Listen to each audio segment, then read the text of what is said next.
Kamu itu gak pantas jadi menantuku, dasar miskin. Bentak mertuaku di hadapan semua tamu undangan pesta.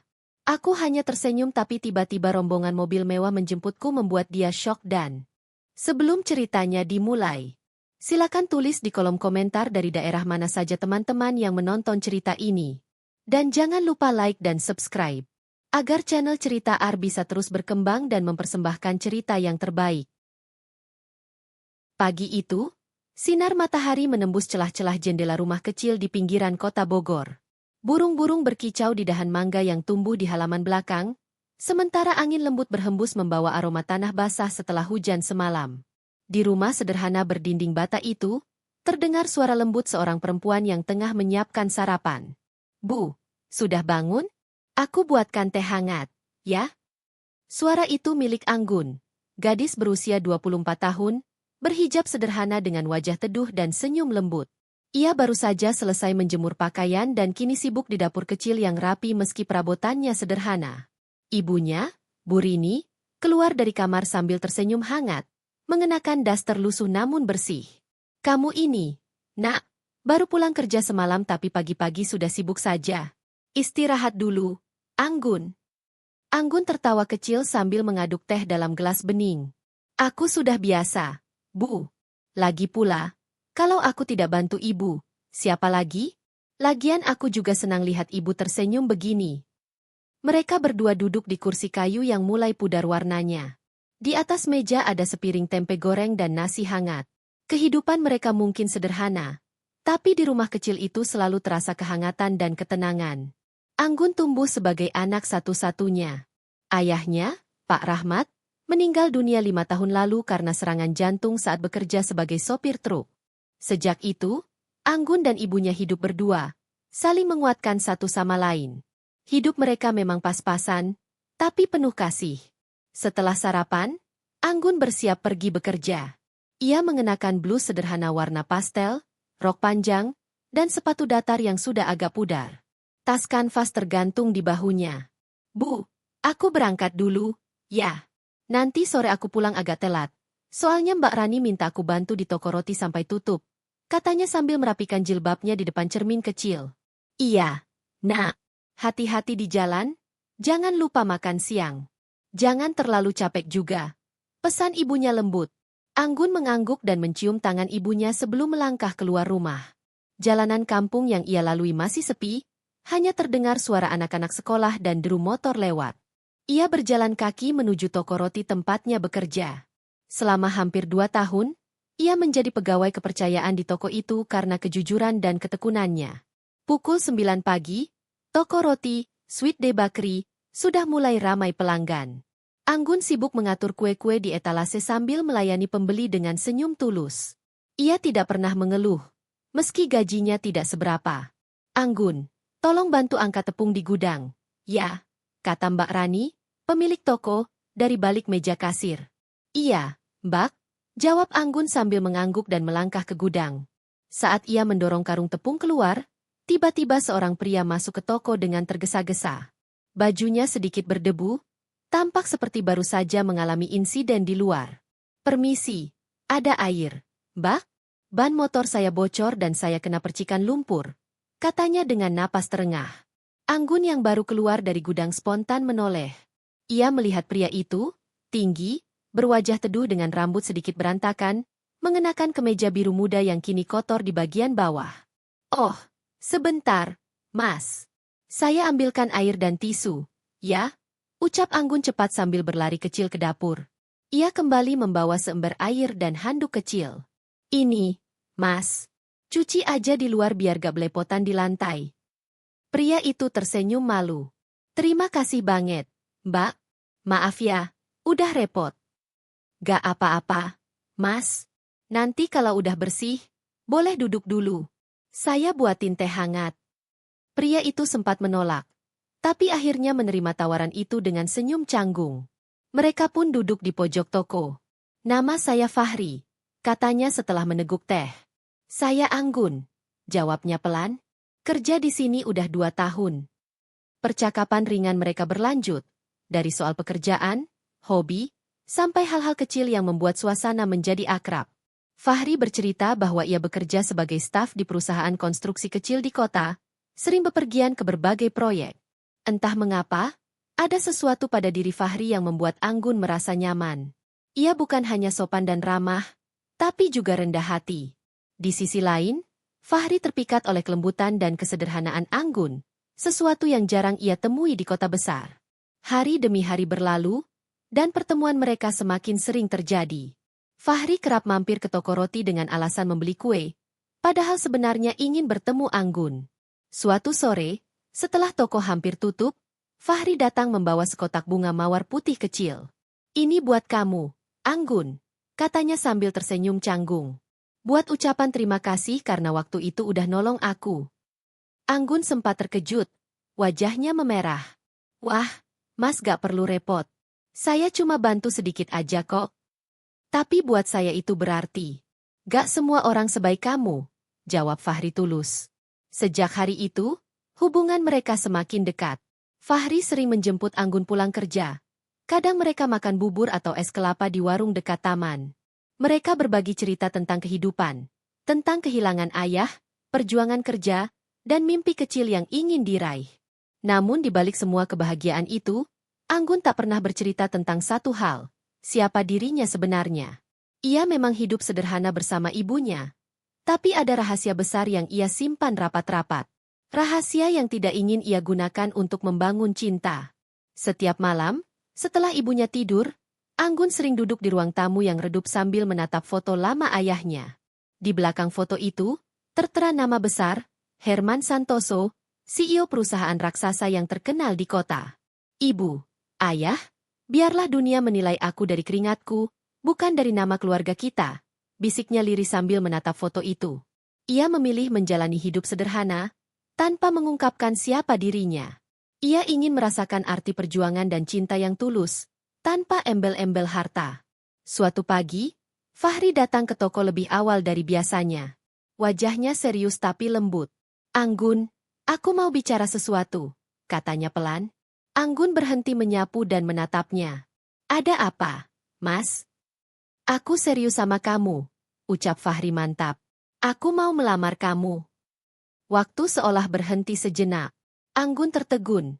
Dadanya bergetar antara bahagia dan takut. Ia tahu, jalan cinta mereka tidak akan mudah. Terutama karena ia tahu siapa sebenarnya keluarga Fahri, dan siapa dirinya yang sebenarnya. Namun di mata Fahri, ia hanya ingin menjadi Anggun yang sederhana, bukan anak dari keluarga kaya raya. Anggun tersenyum kecil, menunduk, lalu menjawab pelan, "Aku gak tahu harus bilang apa, Mas. Tapi, aku juga serius sama kamu." Fahri menggenggam tangannya. "Kalau begitu, izinkan aku datang ke rumah dan bertemu ibumu. Aku ingin melamarmu secara baik-baik." Senyum Anggun merekah, tapi hatinya berdebar. Di satu sisi, ia bahagia karena cintanya tulus dibalas. Di sisi lain, hatinya mulai diliputi kecemasan, karena ia tahu, cinta mereka akan diuji bukan oleh waktu, tapi oleh ego dan perbedaan dunia yang jauh. Dan hari itu menjadi awal dari kisah panjang yang akan mengubah hidup Anggun selamanya. Hari-hari berlalu dengan cepat sejak Fahri menyatakan keseriusannya kepada Anggun. Udara pagi terasa lebih hangat dari biasanya, seolah ikut menyambut kebahagiaan kecil yang mulai tumbuh di hati dua insan sederhana itu. Setiap pagi Anggun berangkat kerja dengan langkah ringan, bibirnya tak henti-henti tersenyum walau becek dan debu jalan menempel di sepatu lamanya. Fahri menepati ucapannya. Ia datang ke rumah Anggun pada hari Minggu, membawa sekotak buah tangan sederhana dan senyuman hangat di wajahnya. Anggun gugup. Jantungnya berdetak cepat ketika melihat dari jendela sosok pria itu berdiri di depan pagar kecil rumahnya. Ia buru-buru memanggil ibunya.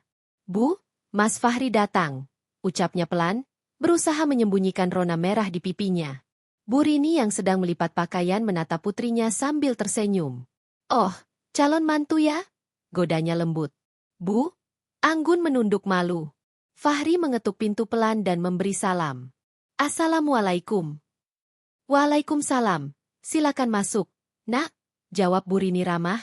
Fahri menyalami tangan Bu Rini dengan sopan, lalu duduk di ruang tamu kecil yang hanya berisi sofa tua dan meja kayu berlapis taplak bunga-bunga. Ia tampak sedikit canggung, tetapi ketulusannya terlihat jelas dari matanya yang jujur. "Ibu, Saya Fahri, teman Anggun di tempat kerja. Saya datang untuk silaturahmi sekaligus menyampaikan niat saya kepada ibu. Bu Rini menatapnya lembut. Niat apa, Nak? Fahri menarik napas panjang, lalu berkata mantap. Saya berniat melamar Anggun, Bu. Saya tahu saya belum punya banyak, tapi saya punya niat baik dan tanggung jawab. Saya ingin menjaga dan membahagiakan dia dengan cara yang saya bisa. Hening sesaat. Anggun menunduk. Tangannya bergetar di pangkuan. Ia tak berani menatap ibunya.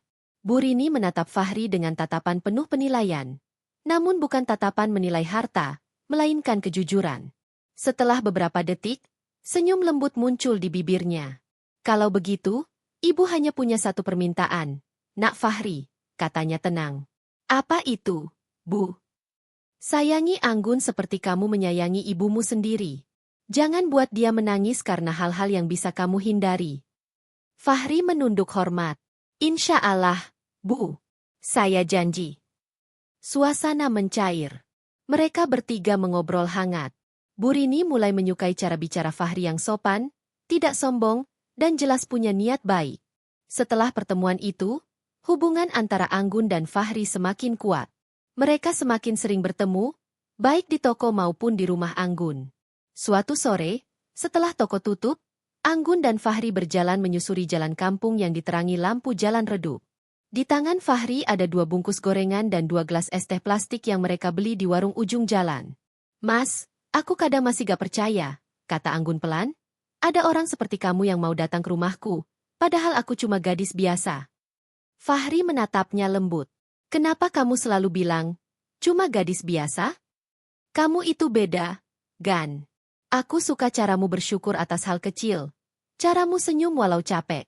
Kamu mungkin gak punya banyak harta, tapi kamu punya hati yang langka. Kata-kata itu membuat Anggun terdiam. Ia menatap wajah Fahri di bawah cahaya lampu jalan yang kuning temaram. Ada kehangatan di sana, tapi juga ketulusan yang membuat hatinya bergetar. Aku cuma takut, Mas, bisiknya. Takut kalau nanti kamu menyesal. Kenapa harus menyesal? Soalnya aku gak punya apa-apa. Fahri berhenti melangkah dan menatapnya serius. Justru itu yang aku suka. Aku gak mau hidup dengan seseorang yang cuma pamer harta. Aku mau hidup dengan orang yang bisa buat aku merasa cukup walau gak punya banyak. Dan orang itu kamu. Anggun menunduk, menahan air mata haru. Ia merasa sangat beruntung. Hari demi hari, cinta mereka tumbuh di tengah kesederhanaan. Mereka tak pernah ke restoran mewah atau liburan mahal. Kencan mereka hanya di taman kota. Duduk di bangku sambil makan roti sisa toko yang dibawa Anggun, tapi justru itulah kebahagiaan mereka. Suatu kali, hujan turun deras saat mereka hendak pulang dari taman. Mereka berteduh di bawah atap warung kecil. Anggun menggigil, tapi tertawa kecil saat melihat Fahri mencoba menutup kepalanya dengan kantong plastik. Mas, kamu kelihatan lucu banget, katanya sambil tertawa. Ya gimana lagi, daripada basah kuyup, nanti kamu malah sakit. Gak apa-apa kok. Aku udah biasa kehujanan, balas Anggun. Fahri memandangnya lama. Tapi aku gak mau kamu terbiasa sama hal-hal yang nyakitin kamu. Gan. Aku mau kamu terbiasa bahagia. Kalimat itu sederhana, tapi bagi Anggun, seperti doa. Ia menatap wajah Fahri dan diam-diam berdoa dalam hati agar cinta ini benar-benar dijaga oleh Tuhan. Namun di balik kisah manis itu, kabar hubungan mereka mulai terdengar oleh ibu Fahri, Bu Yati. Bu Yati adalah perempuan Anggun berusia sekitar 50 tahun. Penampilannya selalu rapi, penuh wibawa, dan terobsesi dengan status sosial. Ia adalah janda kaya yang hidup dari hasil usaha mendiang suaminya, mantan pengusaha properti.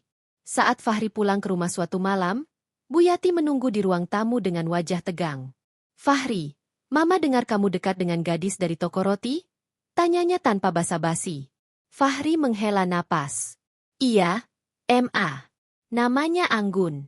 Dia baik, jujur, dan sopan. Kerjanya apa? Pegawai toko roti. Bu Yati terdiam sesaat, lalu tertawa kecil. Bukan tawa bahagia, tapi sinis. Pegawai toko roti? Katanya sambil menatap anaknya tajam. Kamu bercanda, kan? Kamu itu sarjana. Kerja di perusahaan bagus, Masa mau nikah sama perempuan yang cuma jual roti? Fahri berusaha tenang. Mama, jangan nilai orang dari pekerjaannya. Anggun itu orang baik. Orang baik itu banyak, Fahri. Tapi jadi istri itu butuh lebih dari sekadar baik. Kamu pikir Mama mau punya menantu yang gak punya latar belakang jelas? Mama, tolong jangan bicara seperti itu, jawab Fahri tegas. Aku sayang dia. Terserah kamu bilang cinta atau sayang, tapi Mama gak akan restu. Kamu anak Mama satu-satunya. Mama gak mau kamu hancur gara-gara perempuan miskin. Fahri bangkit dari kursinya, wajahnya murung. Kalau Mama gak bisa lihat ketulusan dia, aku gak tahu lagi harus bilang apa. Ia berjalan ke kamarnya, meninggalkan ibunya yang duduk dengan wajah kesal bercampur bingung. Sementara itu, di rumah kecilnya, Anggun tak tahu apa-apa. Ia sedang berbicara dengan ibunya tentang rencana masa depan. Bu, Mas Fahri bilang mau datang lagi minggu depan bawa keluarganya. Katanya pelan, malu-malu. Wah, serius itu? Alhamdulillah. Nak, akhirnya ada laki-laki baik yang mau melamarmu. Jawab Bu Rini bahagia. Anggun tersenyum, tapi hatinya diliputi rasa gelisah yang aneh. Ia tak tahu, badai sedang menunggu di depan. Beberapa hari kemudian, Fahri mengajak Anggun bertemu di taman tempat mereka biasa duduk. Tapi kali ini wajah Fahri tampak muram. Mas, kenapa? Tanya Anggun khawatir. Aku udah cerita ke Mama tentang kita, jawab Fahri pelan. Anggun menatapnya gugup. Terus, Mama bilang apa? Fahri diam lama. Hanya terdengar suara dedaunan yang bergoyang tertiup angin. Dia gak setuju. Gan. Mama bilang kamu gak pantas buat aku, karena kamu bukan dari keluarga kaya. Anggun menunduk. Jantungnya serasa diremas. Meski sudah bisa menebak, tetap saja hatinya perih mendengar kenyataan itu. Jadi, Mas mau mundur? Suaranya hampir berbisik. Fahri segera memegang tangannya. Tidak, Gan. Aku gak akan ninggalin kamu. Aku tahu Mama cuma salah paham. Aku akan buktikan bahwa kamu pantas jadi pendampingku. Air mata Anggun mengalir, tapi bukan karena sedih, karena terharu. Ia tahu cinta mereka akan diuji, tapi ia tidak menyangka ujiannya datang secepat ini. Malam itu, Anggun menatap langit dari jendela kamarnya. Hujan mulai turun perlahan, menetes di kaca jendela. Dalam hati, ia berdoa lirih. Ya Allah, jika dia jodohku, kuatkanlah kami. Jika bukan, berikan aku hati yang ikhlas untuk menerima. Ia tidak tahu, doa itu akan menjadi awal dari perjalanan panjang. Perjalanan cinta yang akan membawa luka, air mata, dan penyesalan, namun juga pembuktian terbesar dalam hidupnya. Hari itu, suasana di rumah kontrakan sederhana Anggun terasa berbeda. Pagi yang biasanya dipenuhi dengan aroma nasi goreng buatan ibunya dan suara ayam tetangga, kini berubah menjadi pagi yang penuh kegelisahan. Anggun berdiri di depan cermin kecil di kamarnya, mencoba merapikan kerudung pastel yang baru saja dibelinya di pasar minggu lalu. Tangannya sedikit bergetar saat ia menatap bayangannya sendiri. Wajah lembut dengan mata teduh itu tampak tegang. NG. Ngapain sih aku deg-degan banget begini? Gumamnya pelan, mencoba menenangkan diri. Ini cuma ketemu orang tua Fahri, bukan wawancara kerja. Namun, dalam hatinya, Anggun tahu, ini bukan sekadar pertemuan biasa. Ini adalah langkah besar dalam hidupnya. Pertemuan pertamanya dengan keluarga Fahri, terutama sang ibu yang selama ini terdengar begitu sempurna dari cerita Fahri. Fahri sudah berulang kali menenangkan Anggun, bahwa orang tuanya pasti akan menerimanya. Tapi di lubuk hati, Anggun tetap merasa cemas. Ia sadar betul betapa besar jurang di antara dirinya dan Fahri. Fahri, lelaki yang dicintainya, bekerja sebagai manajer proyek di perusahaan ternama. Sedangkan ia, hanyalah pegawai toko bunga di pinggir jalan. Pukul 9 tepat, suara motor Fahri terdengar di halaman rumah. Anggun buru-buru mengambil tas kecilnya, lalu keluar. Ibunya, Bu Lastri, menatap anak gadisnya itu dengan tatapan lembut namun khawatir. Hati-hati ya, Nak. Jangan terlalu banyak bicara. Ibu tahu kamu sopan, tapi kadang kalau gugup, kamu suka kelihatan kaku, pesan Bu Lastri lembut. Anggun tersenyum, mencium tangan ibunya. Iya, Bu. Doain aja biar lancar ya. Begitu naik ke motor Fahri, Anggun mencoba tersenyum, meski jantungnya berdebar tak karuan. Fahri menoleh sebentar, melihat wajah cemas kekasihnya. Sayang, kamu santai aja. Mama orangnya baik kok. Paling cuma agak cerewet, tapi hatinya lembut. Aku yakin Mama bakal suka kamu. Anggun mengangguk kecil. Iya, semoga aja begitu. Rumah keluarga Fahri berdiri megah di kawasan elit pinggiran kota. Pagar hitam tinggi, taman depan dengan bunga anggrek tertata rapi, dan mobil mewah berjejer di garasi. Anggun memandangi semuanya dengan campuran kagum dan gugup. Ia merasa seperti sedang memasuki dunia yang asing. Dunia yang begitu berbeda dari kesehariannya. Begitu masuk ruang tamu, matanya langsung tertumbuk pada seorang wanita parubaya dengan rambut disanggul rapi dan perhiasan berkilauan di tangan serta lehernya. Wajahnya tegas, matanya tajam, dan bibirnya tersenyum kecil namun dingin. Dialah Yati, ibu dari Fahri, calon mertuanya. Selamat siang, Tante, ucap Anggun sopan sambil menundukkan kepala sedikit. Yati menatap Anggun dari ujung kepala hingga ujung kaki. Pandangan itu tajam, seolah meneliti setiap detil pakaian sederhana yang dikenakan Anggun, blus putih polos, rok panjang warna krem, dan tas kecil dari bahan sintetis. Ini yang kamu maksud, RI? Tanya Yati sambil melirik putranya. Suaranya terdengar tenang, tapi ada nada sinis di baliknya. Iya, MA. Ini Anggun. Aku udah sering cerita soal dia, jawab Fahri dengan senyum gugup, mencoba mencairkan suasana. Yati tidak langsung menjawab. Ia hanya mengangkat alis, lalu menyesap tehnya perlahan. Silakan duduk. Anggun duduk di sofa empuk yang tampak mahal itu dengan hati-hati, takut meninggalkan bekas atau menumpahkan sesuatu. Ruangan itu dipenuhi aroma parfum mahal dan kilau perabotan mewah. Di dinding, terpajang foto keluarga Fahri saat liburan ke luar negeri. Semua mengenakan pakaian bermerek, senyum bahagia, dan penuh kemewahan. Jadi, kamu kerja di mana? Tanya Yati akhirnya. Saya kerja di toko bunga, Tante. Di jalan raya dekat taman kota. Saya bantu jualan sekaligus merangkai bunga, jawab Anggun jujur, suaranya lembut. Yati mendengus kecil. Oh, toko bunga. Menarik juga. Jadi kamu lulusan apa? Saya cuma SMA, Tante. Setelah lulus, saya langsung bantu ibu di rumah dan mulai kerja. Hening sejenak. Senyum Yati menipis, lalu matanya melirik Fahri sekilas. Fahri, kamu tahu kan Mama berharap kamu dapat pasangan yang bisa seimbang sama kamu? Maksud Mama, bukan cuma dari pendidikan, tapi juga latar belakang. Mama, Anggun orangnya baik, sederhana, tapi tulus. Aku yakin dia bisa jadi istri yang hebat.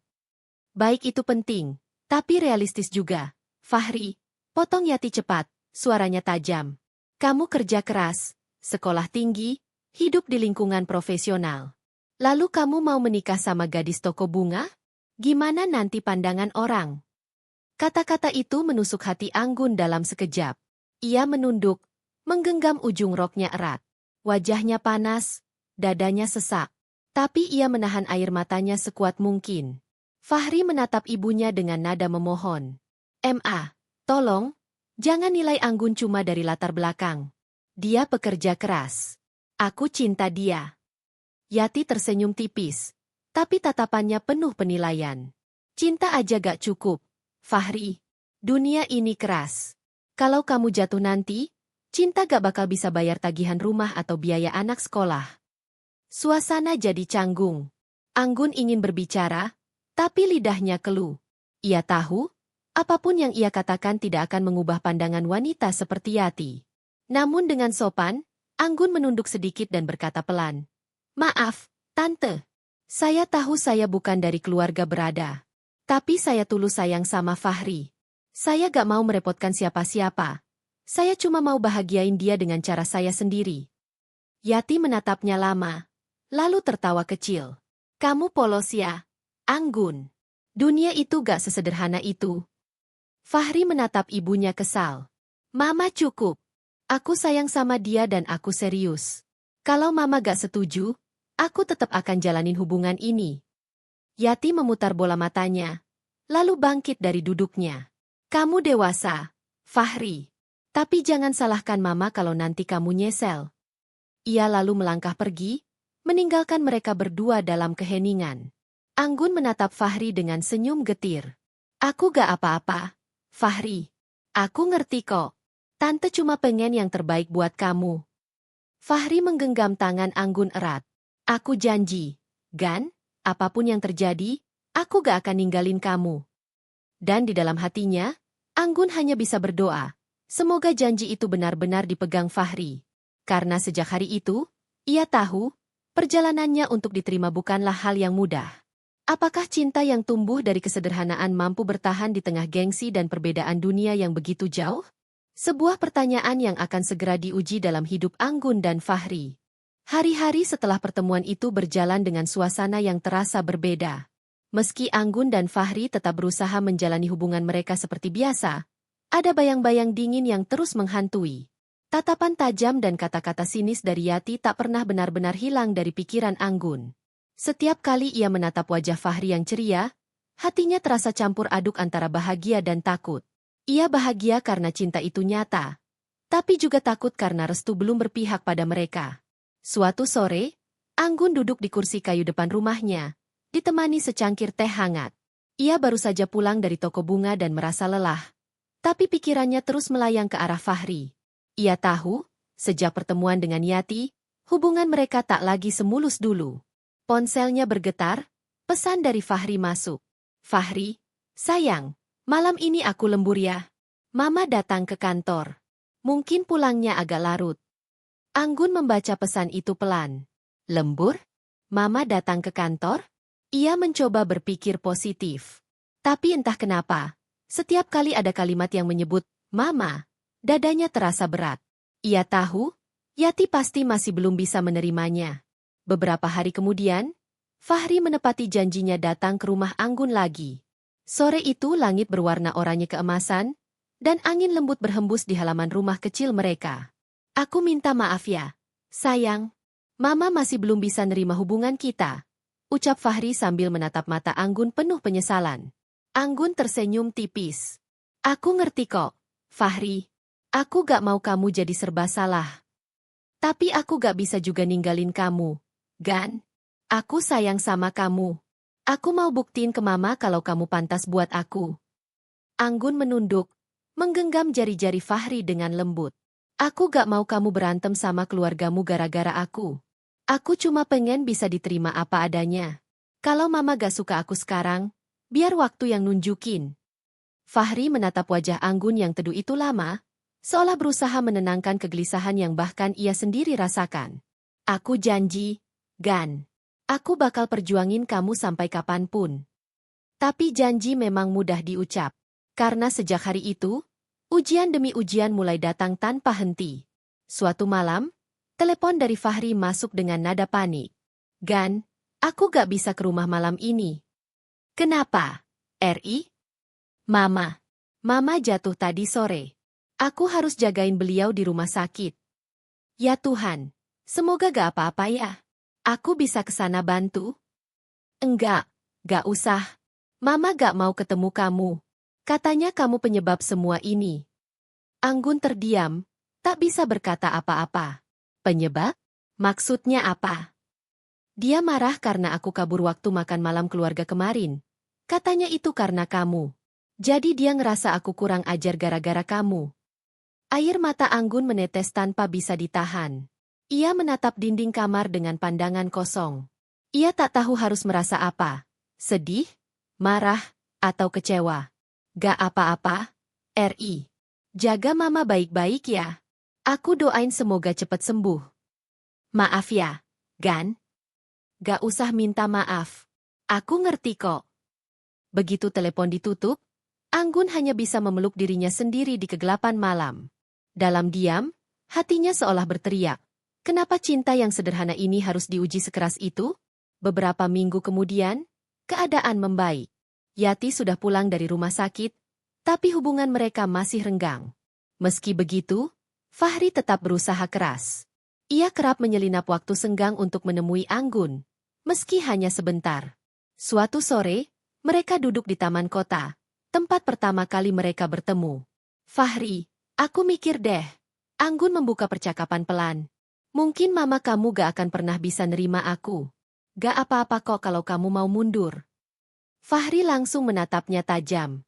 Jangan ngomong gitu. Aku gak mau kehilangan kamu, Gan. Aku udah siap dengan segala resikonya. Tapi aku gak mau kamu jadi anak durhaka. Durhaka? Aku cuma cinta seseorang yang tulus. Apa itu dosa? Anggun diam. Ia tahu, cinta mereka kuat. Tapi ia juga tahu, restu orang tua bukan hal yang bisa disepelekan. Ia tak mau jadi alasan retaknya hubungan Fahri dengan ibunya. Tiba-tiba, ponsel Fahri berbunyi. Nama, Mama, muncul di layar. Ia menjawab dengan sedikit ragu. Iya, MA. Aku di luar. Lagi sama teman. Teman siapa? Suara di seberang terdengar dingin. Cuma teman, MA. Kamu masih sama gadis toko bunga itu, kan? Fahri, kamu mau bikin mama malu? Anak pejabat kayak kamu pacaran sama orang miskin? Fahri menatap Anggun yang kini menunduk. Air matanya mulai menetes. MA, tolong jangan bilang gitu. Anggun orang baik. Orang baik gak cukup buat jaga nama keluarga. Fahri, dengerin mama. Kalau kamu terus sama dia, jangan anggap mama ada lagi buat kamu. Telepon terputus. Fahri menatap kosong ke layar ponselnya.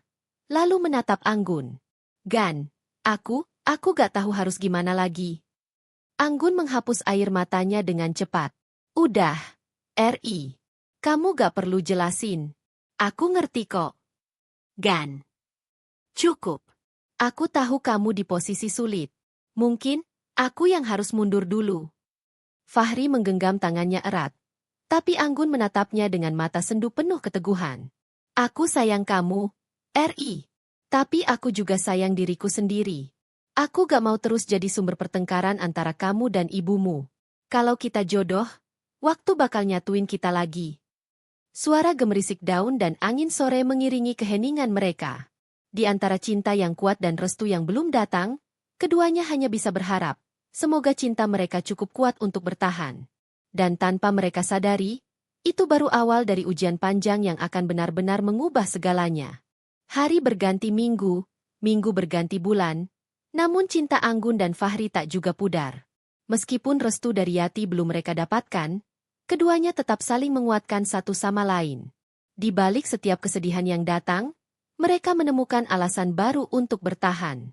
Namun, tak ada kisah cinta yang benar-benar berjalan mulus. Suatu sore di bulan Desember yang mendung, Fahri datang ke rumah Anggun dengan wajah serius. Ia duduk di ruang tamu sederhana itu tanpa banyak bicara, hanya menatap lantai seolah sedang mencari keberanian untuk memulai. Anggun yang sedang menuang teh untuknya menatap heran. Kamu kenapa, RI? Kelihatan banget murungnya. Fahri menghela napas panjang. Gan, aku mau ngomong sesuatu. Tapi janji dulu kamu jangan kaget. Anggun menghentikan gerakannya. Kaget kenapa? Kamu bikin aku deg-degan aja. Fahri menatap mata Anggun dalam-dalam. Aku mau nikahin kamu. Anggun terdiam. Teh di tangannya hampir tumpah. Ia menatap Fahri tak percaya. Nikah? Fahri mengangguk pelan. Iya. Aku udah pikirin matang-matang. Aku gak mau kita terus begini. Ketemu sembunyi-sembunyi, dicaci, dilarang. Aku mau buktiin ke mama, ke semua orang, kalau aku serius sama kamu. Kalau aku bisa bahagiain kamu meski tanpa restu mereka. Anggun tertegun. Di satu sisi hatinya melonjak bahagia, tapi di sisi lain, ketakutan mengalir. Ia tahu, keputusan ini bukan hal kecil. Ia tahu siapa Yati, wanita keras yang tak pernah mau kalah. RI, suaranya lirih. Kamu yakin? Mama kamu pasti marah besar. Biarin. Aku udah cukup lama hidup nurutin kemauan orang lain. Sekarang aku mau nurutin hatiku sendiri. Air mata menetes di pipi Anggun, tapi bukan karena sedih, melainkan campuran haru dan khawatir. Kalau gitu, aku akan terima. Tapi janji ya, kamu siap dengan semua konsekuensinya. Fahri menggenggam tangan Anggun erat. Aku janji, Gan. Apapun yang terjadi, aku gak akan lepasin kamu. Keesokan harinya, Fahri memberanikan diri bicara lagi pada ibunya. Ia tahu, Ini bukan percakapan mudah, tapi harus dilakukan. Di ruang makan rumah mewah itu, Yati sedang menikmati sarapan ditemani suara televisi. Fahri datang dengan wajah tegas. "Ma, aku mau ngomong." Yati menatap anaknya sekilas tanpa banyak minat. "Ngomong apa lagi? Tentang gadis itu lagi?" "Iya, aku mau nikah sama Anggun." Suara sendok yang semula beradu dengan piring langsung berhenti. Yati menatap anaknya tajam, penuh kemarahan. "Apa? Kamu bilang apa barusan?" "Aku mau nikah sama Anggun. Ma, aku udah mantap." Wajah Yati memerah menahan emosi. Ia berdiri, meletakkan sendoknya dengan suara keras. "Kamu gila, Fahri? Kamu mau mempermalukan keluarga kita di depan orang-orang? Nikah sama gadis kampung tanpa pendidikan, tanpa status, tanpa apapun." Fahri menatap ibunya dengan tenang, meski dadanya bergemuruh. Dia punya sesuatu yang gak semua orang punya. Ma, ketulusan. Ketulusan gak bisa bayar hidup. Fahri, kamu pikir cinta doang cukup buat bangun rumah tangga? Bentak Yati. "Mama capek nyekolahin kamu tinggi-tinggi, biar kamu bisa punya kehidupan yang layak. Dan sekarang kamu malah mau jatuhin diri kamu sendiri." "Ma, aku gak jatuhin diri. Aku justru nemuin makna hidup yang sebenarnya bareng dia." "Diam," seru Yati sambil menunjuk anaknya tajam. "Kalau kamu berani nikah sama dia, jangan pernah panggil aku mama lagi." Kata-kata itu meluncur seperti pisau tajam. Fahri hanya bisa berdiri kaku. Ia tahu, tidak ada lagi yang bisa ia katakan untuk meluluhkan hati Yati. Beberapa hari kemudian, Fahri benar-benar melamar Anggun secara sederhana di rumah kontrakan kecil itu. Tidak ada pesta besar, tidak ada dekorasi mewah. Hanya ada doa, cinta, dan niat tulus dari dua hati yang saling mencintai. Bu Lastri, Ibu Anggun, menangis haru saat Fahri melamar anaknya. "Fahri, nak, kamu yakin siap? Kalian harus kuat. Loh, pernikahan itu bukan cuma tentang cinta, tapi juga tanggung jawab dan pengorbanan." Fahri mengangguk mantap. "Saya siap, Bu. Saya akan jaga Anggun seumur hidup saya." Dan di tengah malam itu, Anggun menatap langit yang penuh bintang dari jendela kamarnya. Ia tersenyum kecil, meski hatinya masih berdebar. "Ya Allah," bisiknya pelan, "jika ini memang jalan kami, kuatkan kami. Tapi kalau ini hanya ujian, tolong beri aku kekuatan untuk tetap berdiri." Hari-hari menuju pernikahan menjadi masa yang penuh ujian. Desas-desus mulai menyebar. Teman-teman Fahri di kantor berbisik-bisik. Sebagian mencibir, sebagian merasa kasihan. Sementara di lingkungan rumah Yati, kabar itu menjadi bahan gosip yang memalukan. "Anaknya Bu Yati mau nikah sama gadis toko bunga katanya," bisik seorang tetangga di komplek. "Masa sih? Gak nyangka. Padahal Bu Yati kan orang kaya. Gengsinya tinggi banget. Makanya dia murka sekarang. Malu kali sama orang-orang." Berita itu sampai ke telinga Yati, dan kemarahannya semakin menjadi-jadi. Ia bahkan mencoba mendatangi rumah Anggun diam-diam, berharap bisa menyadarkan gadis itu. Sore itu, Yati datang dengan mobil hitam mewahnya. Anggun yang baru pulang dari toko terkejut melihat wanita itu berdiri di depan rumahnya dengan wajah dingin. "Assalamualaikum, Tante," sapa Anggun sopan, meski hatinya bergetar. "Waalaikumsalam," jawab Yati singkat. "Aku datang bukan buat basa-basi." Ia melangkah masuk tanpa diminta. Pandangannya menelusuri setiap sudut rumah sederhana itu, seolah menilai dan menghitung nilai setiap barang. "Jadi ini rumah kamu?" "Iya, Tante. Maaf sederhana." Yati mendengus. "Sederhana? Ini lebih mirip tempat kos. Dan kamu mau anakku tinggal di sini?" Anggun menunduk.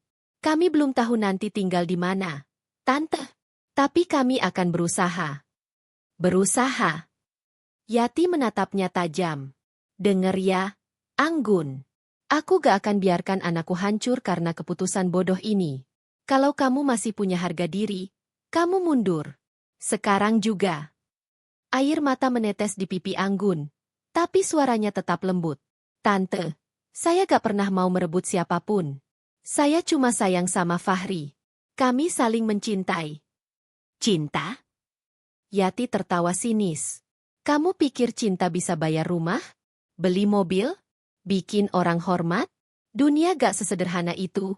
Anggun, kamu bukan level kami. Kata-kata itu menampar hati Anggun keras sekali. Tapi alih-alih membalas, ia justru menatap Yati dengan tatapan tenang. Kalau cinta saya dianggap rendah, saya ikhlas, Tante. Tapi saya gak akan berhenti berdoa supaya hati Tante dibukakan oleh Tuhan.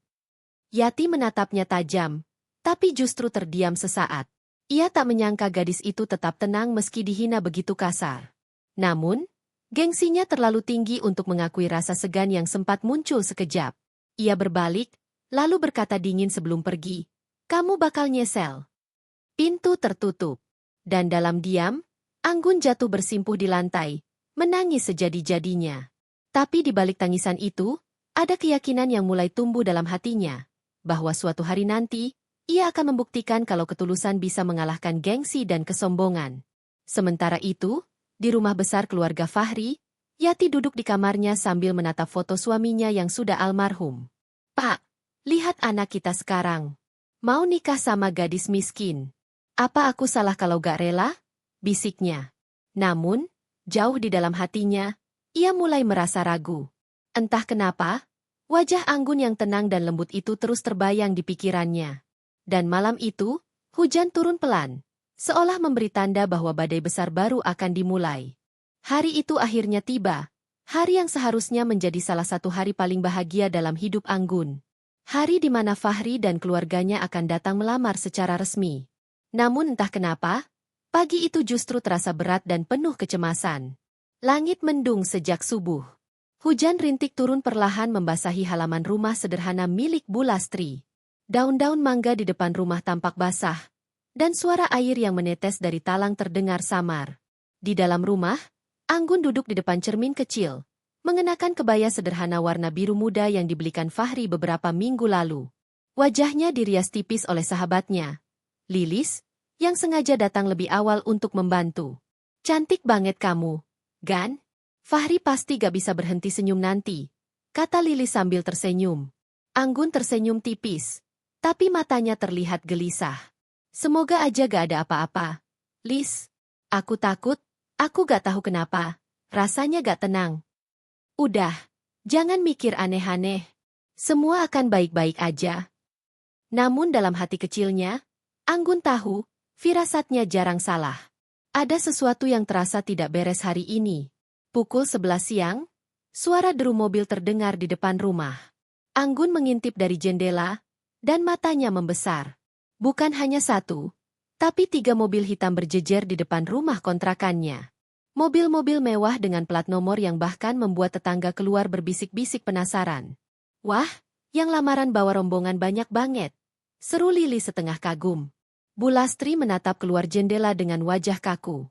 "Gan, itu keluarga Fahri, ya?" Anggun mengangguk perlahan. "Iya, Bu, kayaknya." Pintu terbuka, dan muncullah Fahri, gagah dengan batik rapi warna gelap, senyumnya lembut tapi canggung. Di belakangnya, beberapa orang keluarga terlihat membawa seserahan. Dan di antara mereka, seorang wanita elegan dengan kebaya hijau zamrud berjalan Anggun, Yati, sang ibu yang sebelumnya menolak keras hubungan mereka. Hening sesaat. Semua mata tertuju pada wanita itu. Bahkan tetangga yang ikut menonton dari luar pagar tampak berbisik-bisik. "Bu Yati datang juga, ya?" Padahal katanya gak setuju. Kok malah ikut? Fahri menghampiri Anggun dan ibunya. "Assalamualaikum, Bu, Gan." "Waalaikumsalam, Nak," jawab Bu Lastri sopan, meski suaranya bergetar. Yati masuk rumah tanpa senyum.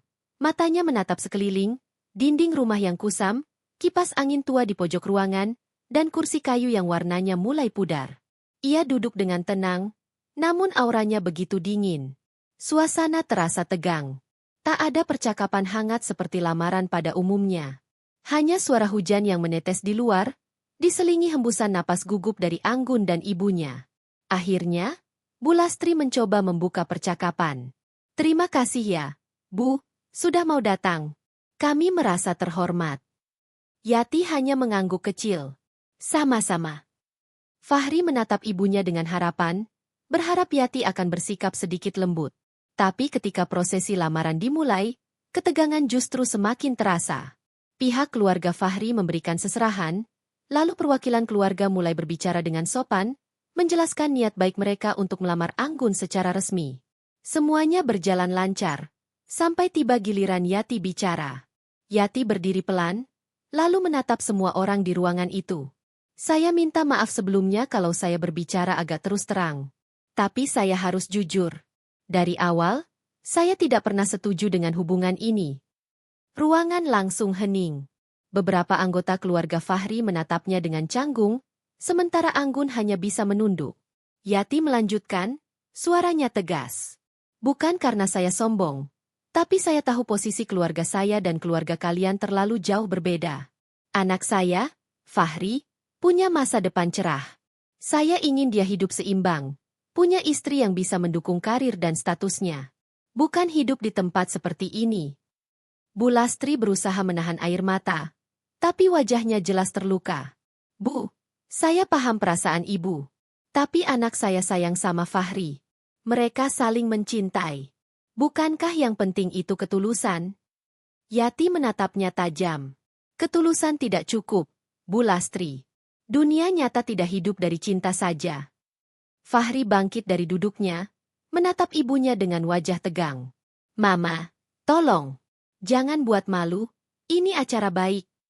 Yati menatap anaknya dingin. Malu? Mama justru nyelamatin kamu dari kesalahan terbesar hidup kamu. Lalu pandangannya beralih ke Anggun. Kamu, Anggun, kamu perempuan baik, aku akui. Tapi kamu harus tahu diri. Jangan terus nempel ke Fahri seolah kamu satu-satunya wanita di dunia ini. Kata-kata itu menusuk dalam. Air mata Anggun tak terbendung lagi. Ia menunduk, bahunya bergetar. Semua tamu yang hadir hanya bisa terdiam. Sebagian merasa iba, sebagian lagi malu. Namun sebelum suasana semakin memanas, suara deru mobil terdengar lagi dari luar rumah. Semua orang menoleh, kali ini 5 mobil mewah berwarna putih dan perak berhenti di depan rumah. Dari salah satunya keluar beberapa pria berpakaian formal dengan jas hitam. Wajah Fahri bingung, Yati pun ikut terkejut. Siapa itu? Tanya Yati dingin. Pintu rumah terbuka, dan seorang pria parubaya berwajah tegas masuk dengan langkah mantap. Ia mengenakan jas abu-abu elegan dan diikuti oleh beberapa asisten. Permisi, apakah ini rumah Anggun? Suaranya tenang tapi berwibawa. Bu Lastri yang masih gemetar langsung berdiri. Iya, betul. Bapak siapa? Ya. Pria itu tersenyum kecil. Saya Pak Surya, Direktur Utama PT Surya Utama Group. Saya ayah kandung Anggun. Semua orang di ruangan itu langsung terkejut. Termasuk Yati, yang wajahnya seketika berubah pucat. Ayah? Gumam Fahri kaget, menoleh ke arah Anggun yang masih terisak. Anggun menatap ayahnya dengan mata berkaca-kaca. Ayah. Pak Surya melangkah mendekat dan memeluk putrinya dengan lembut. Maaf, ayah baru datang. Ayah tahu kamu gak mau siapapun tahu siapa kamu sebenarnya. Tapi ayah gak bisa diam lagi kalau kamu sampai dipermalukan. Semua tamu tertegun. Yati membeku di tempat duduknya, jantungnya berdegup kencang. Bu, lanjut Pak Surya dengan suara tenang tapi tegas. Anggun memang hidup sederhana selama ini karena dia memilih begitu. Tapi saya pastikan satu hal, anak saya bukan perempuan sembarangan. Dia bisa berdiri di atas kakinya sendiri tanpa membawa nama saya. Tapi bukan berarti dia miskin atau tak pantas. Ruangan itu hening. Hanya suara hujan di luar yang terdengar samar. Yati berusaha bicara, tapi suaranya bergetar. Jadi, kamu anaknya Pak Surya? Anggun menatapnya dengan air mata berlinang, lalu mengangguk pelan. Iya, Tante. Tapi saya gak pernah mau bangga karena harta ayah. Saya cuma mau diterima apa adanya.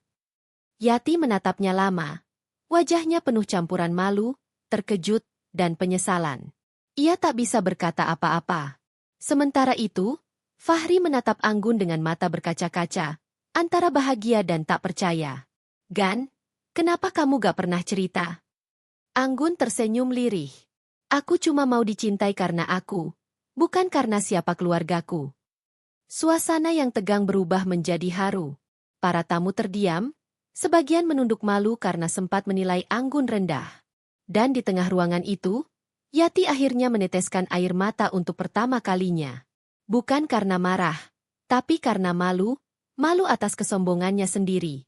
Namun meski semua orang mulai luluh, Anggun tahu perjalanan mereka belum selesai. Karena restu sejati bukan datang dari kekagetan atau kekayaan, tapi dari penerimaan yang tulus. Dan itu masih harus diperjuangkan. Hujan masih turun perlahan sore itu. Tapi untuk pertama kalinya, Anggun merasa hangat, karena ia tahu, kebenaran akhirnya terungkap dengan caranya sendiri. Hari-hari setelah pesta lamaran yang berubah menjadi ajang penghinaan itu menjadi masa yang tak terlupakan bagi semua orang. Tidak hanya bagi Anggun, tetapi juga bagi Yati, sang mertua yang dulu dengan lantang merendahkan gadis yang kini menjadi buah bibir seluruh tamu undangan. Berita tentang kejadian itu menyebar begitu cepat. Potongan video dari pesta yang merekam momen ketika Yati membentak Anggun beredar di media sosial. Namun bagian paling mencengangkan adalah saat rombongan mobil mewah datang menjemput Anggun, dan seorang pria parubaya dengan pakaian rapi turun dari mobil, memperkenalkan dirinya sebagai Pak Darmawan, CEO perusahaan besar dan ayah kandung Anggun. Reaksi para tamu undangan kala itu sangat jelas. Syok, kagum, sekaligus malu. Semua mata yang tadinya memandang Anggun dengan sebelah mata kini berubah menjadi tatapan penuh hormat. Sedangkan Yati hanya bisa berdiri membeku di tengah kerumunan. Wajahnya pucat dan matanya kosong. Pagi itu, beberapa hari setelah kejadian memalukan itu, Yati duduk termenung di ruang tamu rumahnya yang mewah. Meja kopi di depannya masih penuh dengan sisa bunga dan kartu ucapan yang belum sempat dibereskan. Tapi pikirannya tak berada di situ. Ia terus teringat pada wajah Anggun malam itu. Senyum tenangnya meski sedang dipermalukan. Ia memegang cangkir teh yang mulai dingin, lalu meletakkannya perlahan.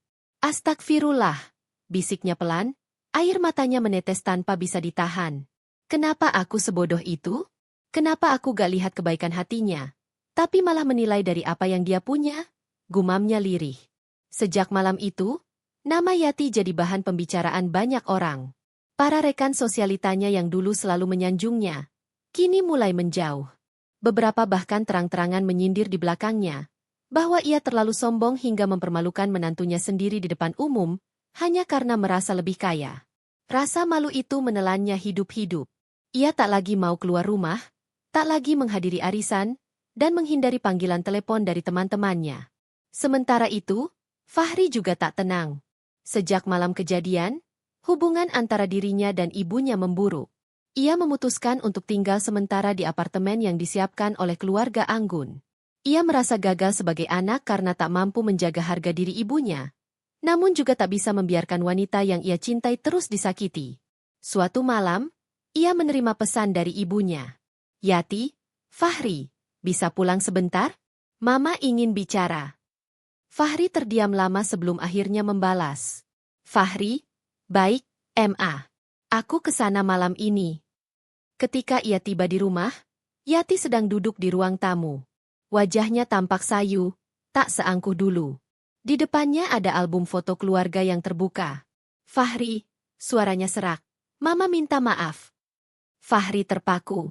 Kata-kata itu terasa asing dari mulut ibunya. Maaf untuk apa? Ma? Yati menunduk, menggenggam tangannya erat. Mama malu. Malam itu, Mama pikir Anggun itu cuma cewek miskin yang mau manfaatin kamu. Mama pikir dia gak pantas buat keluarga kita. Tapi ternyata, dia jauh lebih berharga dari yang Mama kira. Air mata jatuh di pipi Yati, dan Fahri nyaris tak percaya melihat ibunya menangis seperti itu. Ma, jangan bilang begitu. Aku cuma mau Mama ngerti. Aku cinta Anggun bukan karena dia anak siapa. Aku cinta dia karena hatinya. Yati mengangguk pelan. Matanya masih basah. Sekarang Mama tahu. Waktu dia gak melawan waktu Mama hina. Waktu dia cuma senyum. Itu bikin Mama makin malu. Gak pernah terpikir Mama bakal mempermalukan orang sebaik dia di depan banyak orang. Hening sejenak. Hanya terdengar suara jam dinding berdetak pelan. Aku pengen minta maaf langsung ke Anggun. Ma, kata Fahri lirih. Yati menatap anaknya dalam-dalam. Mama juga pengen. Tapi, kamu pikir dia mau ketemu Mama setelah semua yang Mama lakuin? Sementara itu, di rumah besar keluarga Darmawan, Anggun duduk di balkon kamarnya. Meski kini semua orang tahu siapa dirinya sebenarnya, hatinya belum sepenuhnya tenang. Malam itu masih terus terbayang di kepalanya. Ia bisa memaafkan, tapi belum tentu bisa melupakan. Ayahnya, Pak Darmawan, duduk di sampingnya. "Kamu sedih, Nak?" Anggun menghela napas pelan. "Aku gak sedih, Ayah. Cuma masih kaget aja. Aku gak nyangka semuanya akan terungkap seperti itu." Pak Darmawan tersenyum tipis. "Kadang, Tuhan punya cara sendiri buat nunjukin siapa yang tulus dan siapa yang sombong. Tapi yang penting sekarang kamu udah kuat. Ayah bangga sama kamu karena kamu gak bales hinaan itu dengan kemarahan." Anggun tersenyum kecil. "Aku cuma gak mau jadi seperti mereka. Yah, aku mau tetap jadi Anggun yang dulu. Yang sederhana, yang gak sombong." Ayahnya menepuk bahunya lembut. "Tetaplah seperti itu. Dan soal keluarga Fahri, kalau hatimu masih mau memaafkan, jangan tutup pintu. Kadang penyesalan bisa melahirkan perubahan." Beberapa hari kemudian, Yati memberanikan diri datang ke rumah keluarga Darmawan. Ia tak membawa banyak orang, hanya ditemani Fahri. Tangannya gemetar ketika bel rumah mewah itu ditekan. Ketika pintu dibuka oleh pembantu rumah tangga, ia nyaris tak sanggup menatap. Tapi suara lembut memecah keheningan. "Bu Yati." Anggun berdiri di ambang pintu dengan pakaian sederhana dan senyum yang hangat. Senyum yang dulu ia ejek. Yati langsung menunduk. Air matanya jatuh begitu saja. "Anggun, maafkan saya, Nak. Saya sudah keterlaluan malam itu. Saya malu. Saya menyesal. Saya gak pantas jadi ibu yang menghina calon menantunya sendiri." Anggun terdiam sejenak. Suasana hening begitu lama hingga suara burung di halaman pun terdengar jelas. Lalu ia melangkah mendekat, menggenggam tangan Yati yang bergetar. "Bu, saya sudah maafin ibu sejak malam itu. Saya gak mau simpan dendam. Saya tahu, mungkin waktu itu ibu cuma belum kenal saya." Yati menangis makin keras, memeluk Anggun dengan tubuh bergetar. "Terima kasih, Nak. Kamu jauh lebih mulia dari yang saya pikir." Fahri yang berdiri di belakang mereka tak bisa menahan haru. Ia menatap kedua wanita itu dengan mata berkaca-kaca, merasa beban besar akhirnya sedikit terangkat dari dadanya. Namun meski permintaan maaf sudah terucap, Yati masih belum tenang. Setiap kali ia melihat wajah Anggun, hatinya terasa perih, bukan karena benci, tapi karena penyesalan. Ia sadar, luka yang ditinggalkannya mungkin tak akan sepenuhnya sembuh. Dan di sisi lain, Anggun tahu, ini baru awal dari babak baru kehidupannya. Restu sudah mulai datang, tapi bayangan masa lalu masih terus menghantui. Cinta mereka mungkin akhirnya diterima. Tapi apakah luka yang sudah terbuka bisa benar-benar tertutup? Hanya waktu yang akan menjawabnya. Hari itu, langit tampak sendu.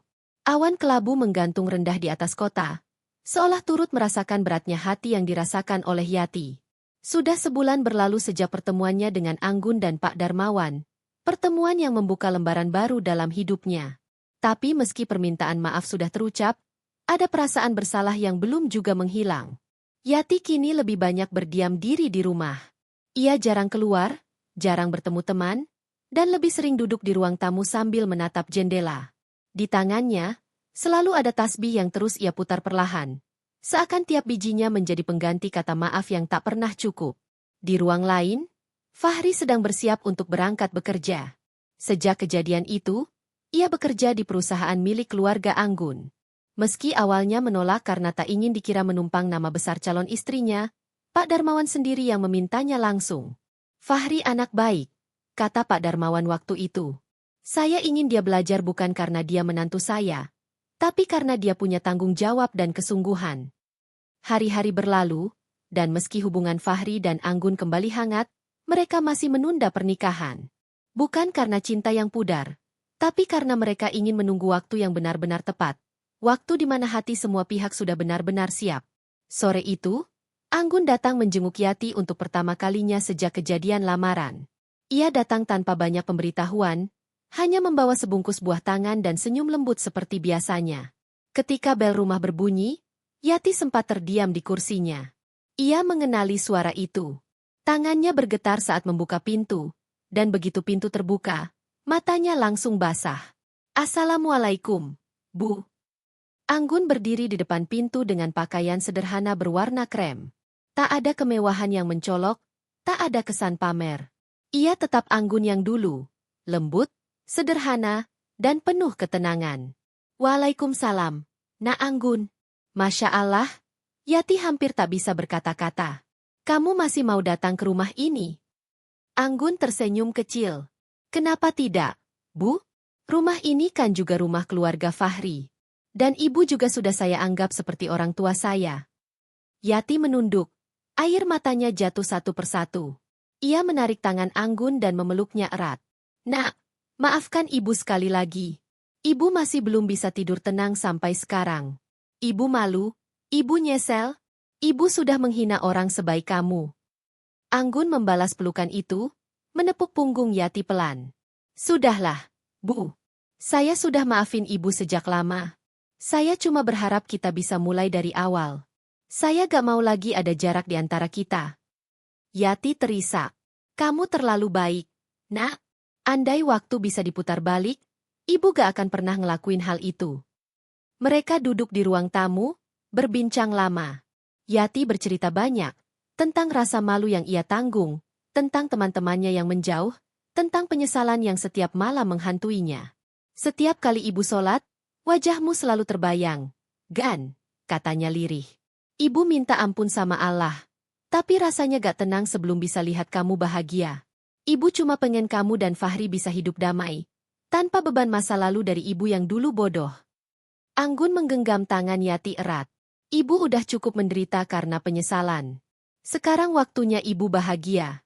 Saya juga ingin ibu ada di hari penting saya nanti, di pernikahan saya dan Fahri. Mata Yati membulat. Kamu, masih mau aku datang? Tentu saja, Bu. Gimana pun juga, ibu adalah ibunya Fahri.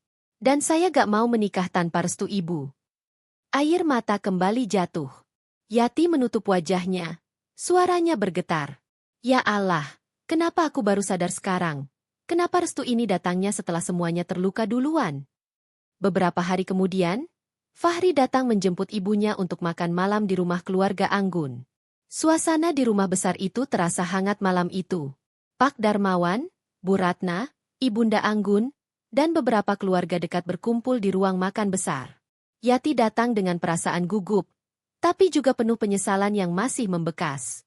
Ia merasa kecil di tengah kemegahan rumah itu, tapi sambutan keluarga Anggun begitu ramah dan hangat. Bu Yati, kami senang sekali akhirnya ibu bisa datang. Sapa Bu Ratna dengan senyum tulus. Dari dulu saya ingin sekali bertemu lebih dekat. Anggun sering cerita kalau ibu orangnya disiplin dan sayang sama keluarga. Yati menunduk, matanya memerah. Terima kasih, Bu. Saya yang seharusnya minta maaf. Saya terlalu sombong waktu itu. Pak Darmawan menatapnya dengan tenang. Kita semua pernah salah, Bu. Yang penting sekarang ibu sudah sadar dan mau memperbaiki. Itu yang lebih berharga. Suasana hangat itu membuat Yati tak kuasa menahan air matanya. Ia menatap Anggun yang duduk di sebelah Fahri, dan di sana ia melihat sesuatu yang tak pernah ia lihat sebelumnya. Ketulusan yang tak bisa dibeli dengan harta atau status. Dalam hati, ia berbisik, inilah seharusnya cinta yang aku restui dari awal. Beberapa hari setelah makan malam itu, Yati menulis surat. Surat itu ia letakkan di meja kamar Fahri, berharap suatu saat anaknya akan membacanya. Anakku Fahri. Mama menulis surat ini karena ada hal yang belum sempat Mama katakan dengan baik. Mama dulu terlalu sibuk menjaga nama keluarga, sampai lupa bahwa kebahagiaanmu lebih penting dari gengsi Mama sendiri. Mama malu, Nak. Tapi juga bersyukur karena kamu memilih wanita sebaik Anggun. Wanita yang bahkan mau memaafkan Mama setelah Mama mempermalukannya di depan orang banyak. Sekarang Mama tahu, cinta sejati itu bukan tentang siapa yang punya lebih banyak harta, tapi siapa yang punya hati paling tulus. Dan Anggun punya itu. Restu Mama sekarang sepenuhnya untuk kalian. Semoga Allah jaga kalian berdua, dan semoga Mama bisa lihat kalian bahagia sebelum waktuku habis. Dengan cinta dan penyesalan yang mendalam.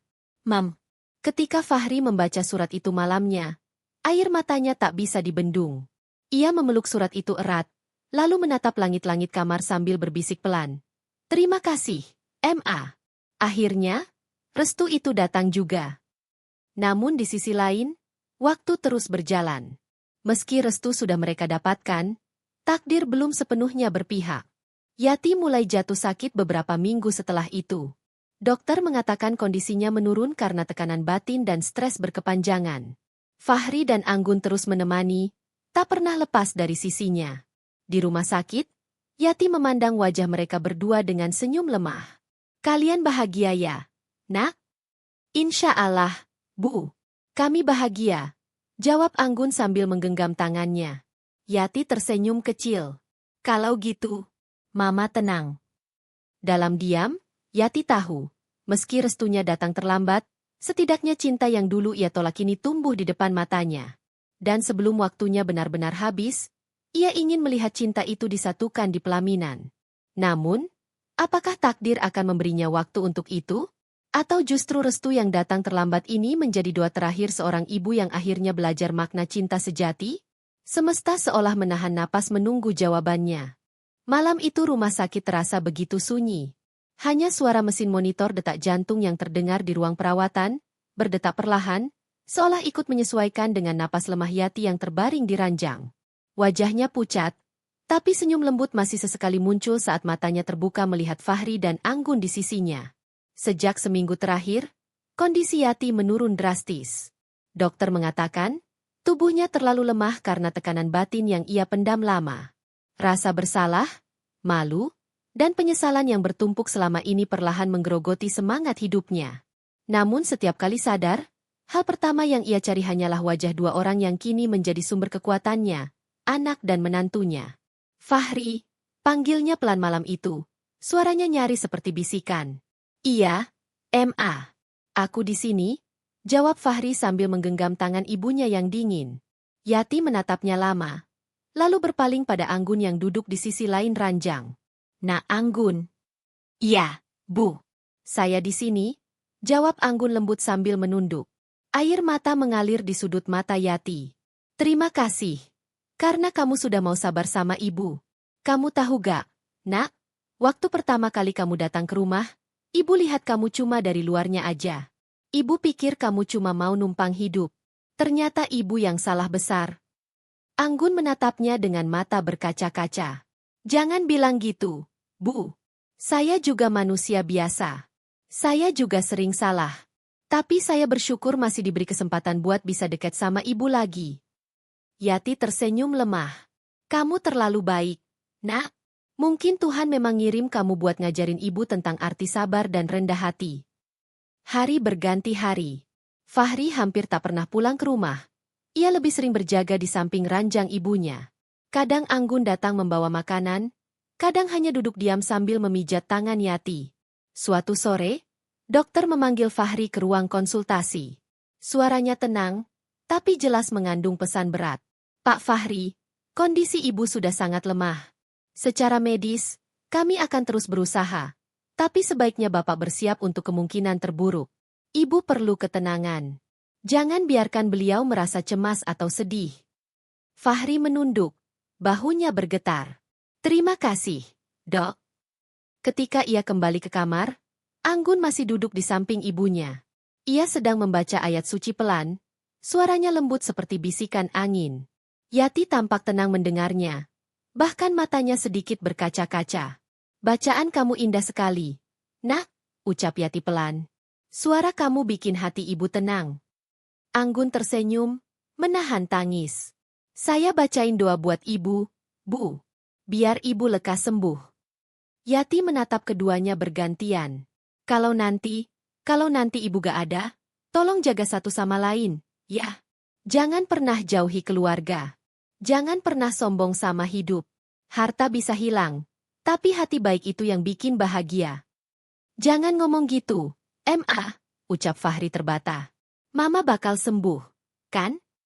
Yati tersenyum tipis. "Setiap orang punya waktunya.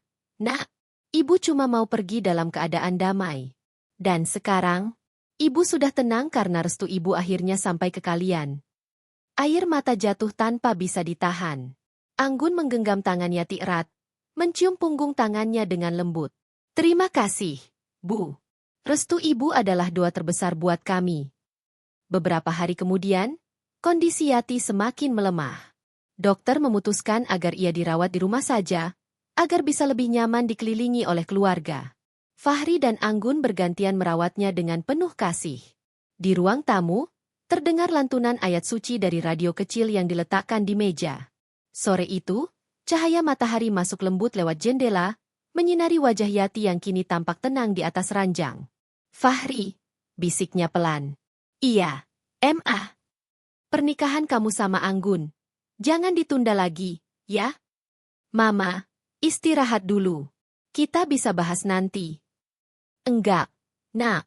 Ibu pengen lihat kamu bahagia. Ibu pengen lihat kamu nikah sama perempuan pilihan kamu, sebelum ibu benar-benar pergi." Fahri menunduk. Air matanya jatuh di tangan ibunya. "Insya Allah, Ma. Kalau itu yang Mama mau, aku akan lakuin." Yati tersenyum tipis. Ia menatap Anggun yang berdiri di belakang Fahri. "Nak, kamu siap, kan?" Anggun mengangguk perlahan. "Saya siap, Bu. Selama ada doa dan restu ibu." Beberapa hari kemudian, di rumah sederhana milik keluarga Yati, diadakan akad kecil. Tak banyak orang diundang, hanya keluarga dekat. Yati terbaring di ranjang di ruang tengah, diselimuti kain putih dan selimut hangat. Meski tubuhnya lemah, matanya berkilau bahagia melihat dua orang yang dulu ia pisahkan kini duduk bersisian di hadapannya. Pak Darmawan menjadi saksi. Imam memimpin acara dengan suara lembut. Ketika ucapan ijab kabul terucap dengan lantang oleh Fahri, air mata Yati menetes deras, bukan karena sedih, tapi karena bahagia. "Alhamdulillah," bisiknya pelan. Akhirnya, doa ibu dikabulkan. Semua orang di ruangan ikut menangis. Anggun mencium tangan Yati, sementara Fahri mencium kening ibunya. "Mama, kami sudah sah sekarang. Terima kasih udah restui kami." Yati mengelus kepala anaknya dengan tangan gemetar. "Jaga istrimu baik-baik, Nak. Dan kamu, Anggun, tetaplah jadi perempuan lembut yang sabar. Kalian berdua adalah anugerah terbesar dalam hidup ibu." Tak lama setelah itu, Yati menutup mata. Wajahnya masih tersenyum. Nafasnya perlahan-lahan berhenti, seolah sedang tidur dalam damai. Suasana hening. Hanya isak tangis yang terdengar di ruangan itu. Hari berganti, tapi bayangan sore itu tak pernah hilang dari benak Anggun dan Fahri. Mereka berdua mengunjungi makam Yati setiap pekan, menabur bunga, dan berdoa dengan penuh cinta. Anggun selalu membawa bunga mawar putih, bunga yang dulu ia rawat di tokonya, bunga yang pernah Yati anggap murahan. Kini bunga itu menjadi simbol kasih sayang dan pengampunan. "Ma, aku janji, aku bakal bahagiain Fahri," ucap Anggun setiap kali berziarah. "Dan aku bakal terus jadi menantu yang ibu banggakan." Fahri berdiri di sampingnya, menggenggam tangan istrinya erat. "Mama pasti lihat kita dari sana, Gan." Dia udah tenang, karena akhirnya semua luka udah sembuh. Matahari sore menyinari makam itu dengan lembut, menembus dedaunan rindang.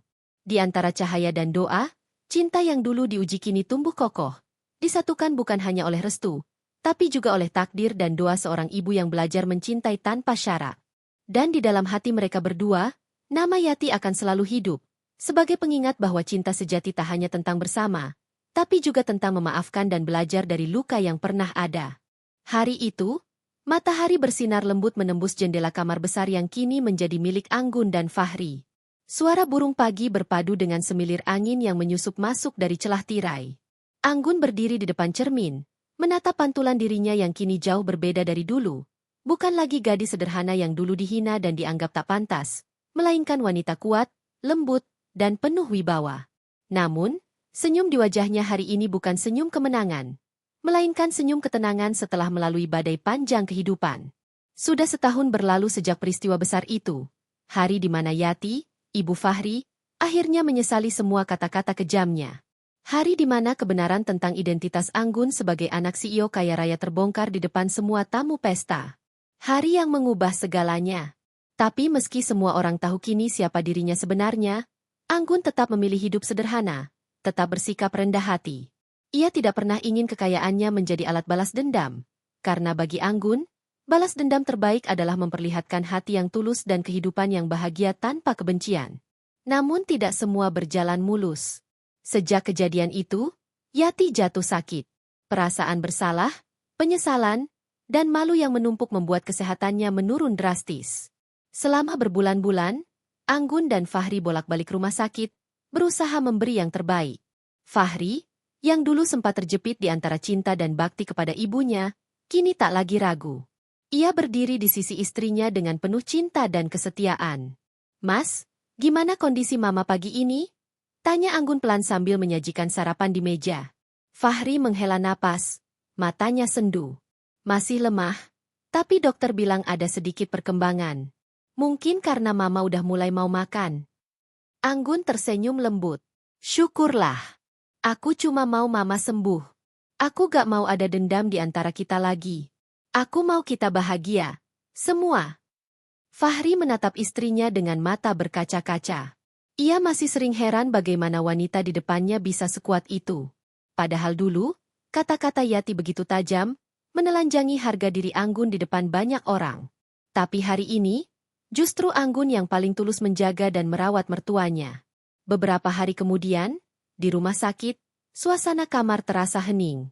Yati terbaring lemah di ranjang putih. Wajahnya pucat tapi matanya menatap lembut ke arah Anggun yang sedang mengatur bunga di vas kecil di meja samping. "Anggun!" Suara itu terdengar lirih. Anggun segera menoleh dan menghampiri. "Iya, Bu? Ada yang Ibu mau?" Yati menggenggam tangan Anggun. Jemarinya gemetar. "Nak, maafin Ibu ya. Ibu udah jahat banget sama kamu. Ibu malu. Ibu selalu pikir kamu cuma gadis miskin yang mau numpang hidup dari anak Ibu." Anggun menggeleng lembut. Air mata mulai menetes di sudut matanya. "Sudah, Bu. Jangan diungkit lagi. Semua sudah lewat. Saya udah lama maafin Ibu. Saya gak pernah dendam." "Kenapa kamu baik banget, Nak?" Suara Yati serak menahan tangis. "Kamu bisa aja bales dendam waktu itu. Kamu bisa aja tinggalin Fahri. Tapi kamu malah tetap di sini. Jaga Ibu, jagain anak Ibu." Anggun tersenyum sambil menahan tangis. "Karena saya tahu, Bu, cinta itu bukan soal siapa yang salah duluan. Tapi soal siapa yang masih mau bertahan dan memilih untuk memaafkan." Air mata Yati mengalir. Ia memejamkan mata, seolah beban besar di dadanya perlahan terangkat. "Kamu benar, Nak, dan Ibu bersyukur banget punya menantu seperti kamu." Hari itu menjadi momen yang mengubah segalanya. Sejak saat itu, Yati perlahan membaik, bukan hanya secara fisik tapi juga dari dalam hati. Ia mulai sering bercerita, bahkan meminta maaf pada banyak orang yang dulu pernah ia sakiti karena kesombongan. Dan Anggun, dengan kesabaran luar biasa, selalu di sampingnya, tanpa pernah menunjukkan kebencian sedikitpun. Waktu berlalu. 3 tahun kemudian, rumah keluarga kecil itu dipenuhi tawa bahagia. Di taman belakang rumah, seorang anak kecil berlari-lari sambil tertawa, memanggil-manggil ibunya. "Mama, lihat, bunga yang Mama tanam tumbuh. Loh?" Anggun tersenyum hangat. "Iya, sayang, bunga itu tumbuh karena kamu tiap pagi nyiramin." Anak kecil itu memeluknya erat, dan tak lama kemudian, Fahri datang membawa 2 gelas jus buah. "Dua malaikat di hidupku harus tetap bahagia," katanya sambil mencium kepala anaknya dan pipi istrinya. Di teras, Yati duduk dengan kursi roda, tersenyum menatap pemandangan indah itu. Wajahnya jauh lebih tenang kini, tanpa kepahitan. Ia tahu, inilah balasan Tuhan atas penyesalannya. Tuhan tidak memberinya kutukan, tapi justru anugerah baru, keluarga yang penuh kasih. "Mama bahagia lihat kalian," ucap Yati dengan mata berbinar. "Dulu Mama terlalu buta sama status dan harta. Mama pikir kebahagiaan cuma datang dari kemewahan. Padahal yang Mama cari ada di sini, hati yang tulus dan keluarga yang saling sayang." Anggun menggenggam tangan Yati. "Yang penting sekarang kita saling mengerti, Bu. Hidup terlalu singkat untuk menyesali masa lalu." Fahri mengangguk. "Kita udah lewatin banyak hal. Sekarang waktunya kita bersyukur, hidup damai, dan terus saling jaga." Matahari sore menyoroti wajah mereka bertiga. Angin berhembus lembut membawa aroma bunga melati dari taman belakang. Hati mereka tenang. Luka lama telah sembuh. Penyesalan telah berubah jadi hikmah, dan cinta yang dulu diuji kini tumbuh semakin kuat. Anggun menatap langit yang berwarna oranye keemasan. Dalam hatinya, Ia berdoa, bukan untuk kekayaan, bukan untuk kebanggaan, tapi untuk kedamaian yang abadi di keluarga kecilnya. Ia sadar, perjalanan hidupnya penuh air mata, tapi juga penuh pelajaran. Bahwa kebahagiaan sejati bukan datang dari harta, melainkan dari hati yang mampu memaafkan dan terus mencintai meski disakiti. Dan di bawah cahaya senja itu, Anggun tersenyum dengan mata berkaca-kaca. Karena akhirnya, setelah semua badai berlalu, Tuhan memberinya satu hadiah terindah.